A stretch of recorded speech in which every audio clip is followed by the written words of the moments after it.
今天春妮的周末时光，开启一次度假模式，哇，也很难得啊！今天我就邀上我的好朋友，我们来一次京郊游，我替大家去探探路。石花洞到了，这个地方一定要来看一看。真的是别有洞天吧？是，都不知道该看哪儿。哇，这太漂亮了！我现在是在房山的石花洞。真的是中国第一个以岩溶洞穴景观命名的国家地质公园，这里面有很多奇观，有5个中国之最。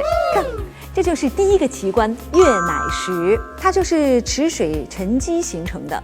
它原先是在水底下的，你看，远处有水位线。就说明啊，当时啊，这个水是没到这儿的，它是在水底的。但现在这个水位呢，渐渐的渗透下去之后呢，它就已经浮出水面了。现在据专家测定，它的年龄应该在3到3.5万年。我身后就是石花洞的第5大奇观，第3个中国之最，这龙宫帷幔。你看有这个瀑布的感觉吧？特别想把它撩开看看龙王在干嘛，敖丙是不是在练功？它俩是高10米。宽18米，500多片这样的石片组成，而且最有意思的是什么呢？是前面说还有个主持人呢，穿着这个纱裙，手里拿着话筒在那主持呢。我要跟石花洞的主持人合一个影。看看这2根，又是一大奇观，这是擎天鸳鸯柱，它们就是通过这个线性的流水还有滴水形成的，它们经过几十万年连接在了一起。刚刚不说这是龙宫吗？你看这龙宫有什么呢？就有这个定海神针。如意金箍棒，有了金箍棒，又会有谁呢？当然是孙猴子，孙悟空在这儿呢。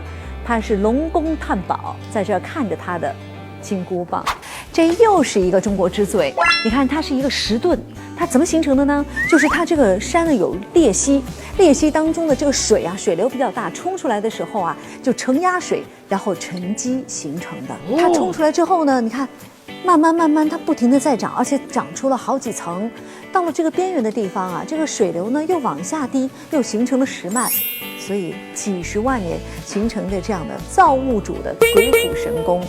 你看，大家也很有想象力啊，就把它叫什么呢？叫龙女的绣花台，感觉像是敖丙姐姐用的。我已经走了2个多小时了，走到现在啊，还没走到一半呢。现在是地下78米，下面3层4层，最深可以到达150多米。